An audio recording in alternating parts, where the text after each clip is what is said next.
Nama Rialdoni sedang melambung tinggi di dunia musik Aceh. Duo yang baru berusia jagung ini melejit secara tiba-tiba.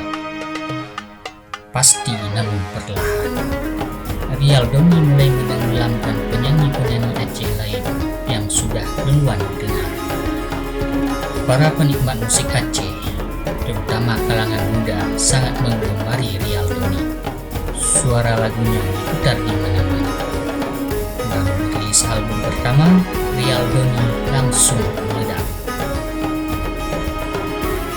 Bahkan lagu-lagu Rialdoni yang diupload di channel YouTube telah mencapai jutaan viewers dari semua lagu di album pertama.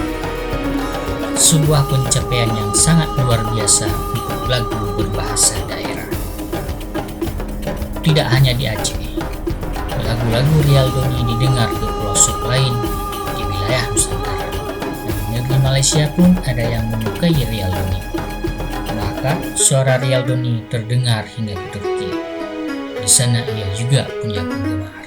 Suci Hidayati yang sedang menempuh pendidikan di Turki menggemari Rialdoni dari luar negeri.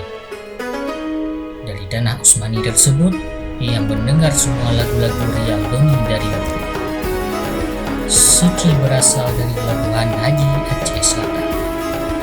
Ia telah menyelesaikan pendidikan S1 di negeri yang dipimpin Erdogan tersebut. Kini ia sedang menempuh pendidikan S2. Beberapa waktu lalu ia berkesempatan pulang ke Aceh pada musim liburan. Saat bertemu teman-temannya di Banda Aceh, ia mengutarakan kesukaannya pada lagu-lagu Rialdoni dan sangat ingin bertemu dengan Rialdoni. Mendengar hal tersebut, salah satu temannya langsung menghubungi Ria, sang vokalis Rialdoni.